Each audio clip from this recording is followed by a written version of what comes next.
नमस्कार।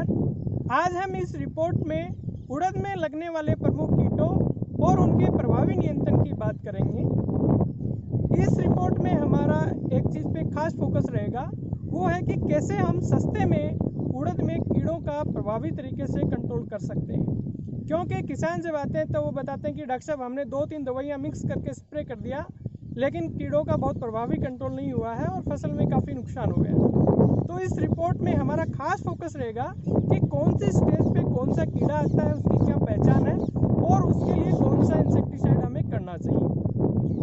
देखिए, उड़द की फसल में 20 से 30 दिन की अवस्था पे मेनली रस चूसने वाले कीड़े आते हैं। इनमें जैसे वाइट फ्लाई है, थ्रिप्स है या कुछ बीटल्स आती हैं, कुछ चिड़ियाँ आती हैं जो पत्तियों को खाती हैं।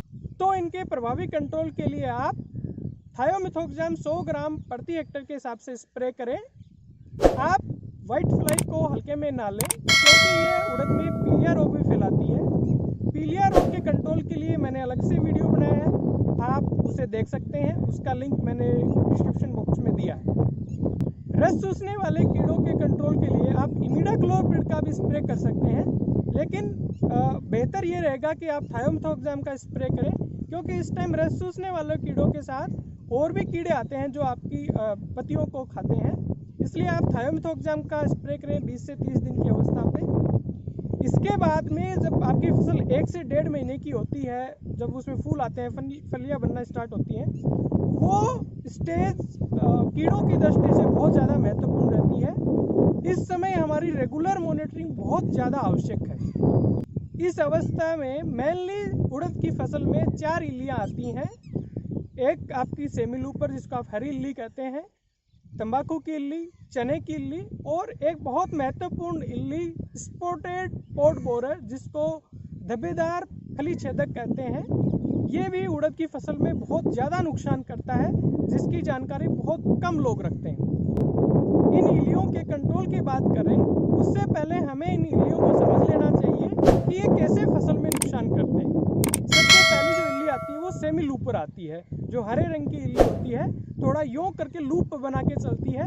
इससे हमें बहुत ज़्यादा डरने की ज़रूरत नहीं है क्योंकि ये पत्तियों को मैल नहीं खाती है और बहुत ज़्यादा नुकसान नहीं करती है। इसके बाद में दूसरी जो महत्वपूर्ण इल्ली है वो है तंबाकू की इल्ली।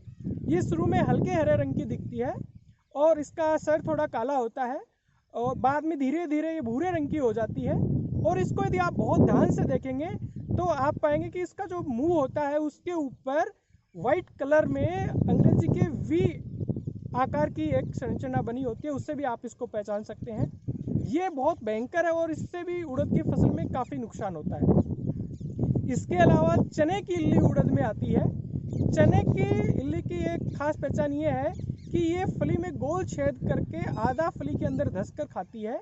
हालांकि इसका कोई रंग नहीं होता है क्योंकि ये फसल का जैसा रंग होता है वैसा ही अपना रंग बना लेती है, इसीलिए इसे बहुरूपिया इल्ली बोलते हैं। जैसी फसल होगी, जैसा ये मटेरियल खाएगी वैसा ही अपना रंग बदल लेती है। और इसके बाद में इससे मिलती जुलती जो एक इल्ली और आती है वो है स्पॉटेड पॉड बोरर, यानी कि धब्बेदार फली छेदक। ये भी खाता तो चने की इल्ली की तरह ही है, गोल छेद बना के फली के अंदर धस के आधा अंदर धस के खाता है, लेकिन इसकी एक बहुत खास पहचान है, वो ये है कि ये फलियों के ऊपर जाला बना देती है। 2021 में इस साल आप देखेंगे कि जो राजस्थान का मध्य प्रदेश से सटा एरिया जिसमें बारा, बूंदी, झालावाड़ और कोटा जिले आते हैं, इसमें उड़द में इस इल्ली की वजह से काफ़ी नुकसान हुआ है। इन इल्लियों के प्रभावी कंट्रोल के लिए आप फ्लूवेंडामाइड 150 ml या एंडोक्साकार्ब 333 ml या नूवालुरोन प्लस एंडोक्साकार्ब 850 ml या इमामेक्टिन बेंजोएट 250 ग्राम या क्लोरेंट्रानिप्रोल 150 ml पर हेक्टेयर के हिसाब से स्प्रे कर सकते हैं। इनमें से आप कोई एक दवाई काम में लें। मेरी पर्सनल राय आपको ये है कि आप इमामेक्टिन बेंजोएट का स्प्रे करें या नूवालुरोन प्लस एंडोक्साकार्ब का स्प्रे करें, क्योंकि ये इल्लियों के साथ साथ यदि और कोई भी कीड़ा है तो उसको भी कंट्रोल करेंगे। क्लोरेंट्रानिप्रोल को बहुत आवश्यक नहीं हो तब तक ना यूज करें क्योंकि ये काफ़ी महंगा है। एक बहुत इंपॉर्टेंट चीज़ है जिसका हमें ध्यान रखना चाहिए, वो ये है कि ऐसा नहीं कि बहुत महंगा केमिकल या 2 या 3 इंसेक्टिसाइड अपन मिला के स्प्रे करते हैं तो उससे कोई ज़्यादा अच्छे से कंट्रोल होता है। यदि हम रेगुलर मॉनिटरिंग करके टाइमली नॉर्मल इंसेक्टिसाइड का भी स्प्रे करते हैं तो उससे भी कीड़े प्रभावी तरीके से कंट्रोल हो जाते हैं। मैं बार बार मॉनिटरिंग पे इसलिए फोकस कर रहा हूँ कि यदि हम रेगुलर मॉनिटरिंग करते रहें, और मॉनिटरिंग में भी ऐसा नहीं कि हम खेत की मेड़ के चारों तरफ घूम लिया और हमने देख लिया, क्योंकि इल्लियाँ हमें ऐसे नहीं दिखती हैं। जब हम सुबह के समय खेत में जाते हैं तो हमें खेत के अंदर घुस के नीचे बैठ के अच्छे से फसल को फैला के देखना चाहिए कि इसमें कीड़ा है कि नहीं है। इसके अलावा अपन उसको फसल को हिला के देखें, यदि इल्लियाँ होंगी तो वो नीचे गिर जाएंगी। और कुछ जानकार तो ये बताते हैं कि इल्लियों का बहुत ज़्यादा अटैक होता है, तो रात के टाइम में आप बैठ के यदि ध्यान से सुनेंगे आवाज़ तो आपको सर की आवाज़ सुनेगी यदि बहुत ज़्यादा अटैक है तो। देखिए, मॉनिटरिंग बहुत ज़्यादा ज़रूरी है ताकि हम उससे टाइमली स्प्रे कर पाएँ, क्योंकि ज़्यादातर ये देखा जाता है कि अपन टाइमली स्प्रे नहीं करते हैं, उसकी वजह से नुकसान होता है। उसके बाद में भले ही 2 नहीं आप 3 दवाइयाँ मिला के स्प्रे कर दें, वो आपकी इल्ली कंट्रोल नहीं होगी। देखिए, इसको एक उदाहरण से अपन समझते हैं। सोयाबीन में, आपके उड़द में एक बहुत महत्वपूर्ण इल्ली आती है, तंबाकू की इल्ली। जब वो आती है तो उसकी मादा शुरू में पत्ती की निचली सतह पे अंडे देती है समूह में, और जब वो अंडे हैच होते हैं तो उसका कैटरपिलर निकलता है, बहुत छोटा होता है। वो पत्ती की निचली सतह को, जो हरा भाग होता है, उसको खुर्च खुर्च के खाता है, वो पूरी पत्ती सफ़ेद पड़ जाती है। और जब उनकी संख्या और बढ़ती है, वो बड़े होते हैं, तो वो पूरा पौधा सफ़ेद पड़ जाता है, क्योंकि उस पूरे पौधे का हरा भाग वो इल्लियाँ खुर्च खुर्च के खा जाती हैं, और सिर्फ आप पत्तियों की जाली जैसी संरचना ही देख पाओगे।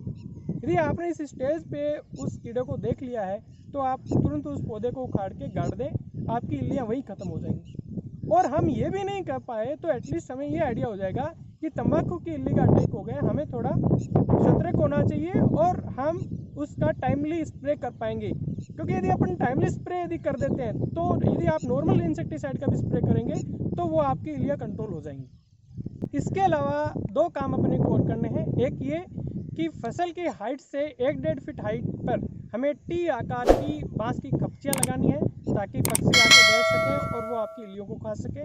इसके अलावा कीड़ों की निगरानी के लिए हमें फेरोमोन ट्रैप लगाने चाहिए, इससे इंसेक्ट कंट्रोल भी होगा और कीड़ा आके इसमें फंसेगा, वो नर फंसेगा, उसमें लूर लगाया जाता है, हर एक इल्ली का अलग लूर होता है, तो उससे आपको थोड़ा आइडिया हो जाएगा कि भाई अब तंबाकू की इल्ली आने वाली है, चने की इल्ली आने वाली है, तो आप सतर्क हो जाओगे और आप स्प्रे कर दोगे। यदि मेरी पूरी बात को सार रूप में कहें तो सबसे इम्पोर्टेंट चीज़ है कि रेगुलर मॉनिटरिंग करते रहें अपने खेत की, और जब आपकी फसल 20 से 30 दिन की होती है उस टाइम रस चूसने वाले कीड़ों के आने की संभावना ज़्यादा रहती है, तो ऐसे में आप 20 से 30 दिन की फसल पे थायोमेथोक्साम 100 ग्राम प्रति हेक्टेयर के हिसाब से स्प्रे कर सकते हैं।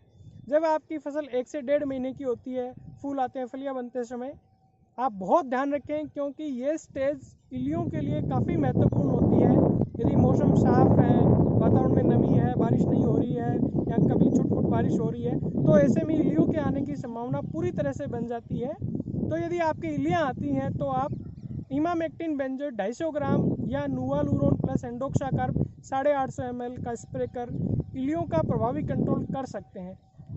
ध्यान इस चीज़ का रखना है कि यदि ज़रूरत हो तो ही इंसेक्टिसाइड का स्प्रे करना है, और वो भी अनुशंसित मात्रा ही काम में लेनी है, क्योंकि ऐसा नहीं है कि हम 2 या 3 इंसेक्टिसाइड मिला के स्प्रे करेंगे तो कीड़ों का ज़्यादा अच्छे से कंट्रोल होगा। इम्पोर्टेंट ये है कि हम टाइमली स्प्रे करें, भले ही चाहे नॉर्मल इंसेक्टिसाइड स्प्रे करें। एक चीज़ और, यदि पूरे गांव में इल्लियों का अटैक है तो हमें कम्युनिटी स्प्रे पे जाना चाहिए, यानी गांव के सब लोगों को मिलकर एक साथ स्प्रे करना चाहिए ताकि हम इल्लियों का प्रभावी कंट्रोल कर सकते हैं। उम्मीद है आपको जानकारी अच्छी लगी होगी। फिर मिलेंगे नई जानकारी के साथ। नमस्कार, जय हिंद।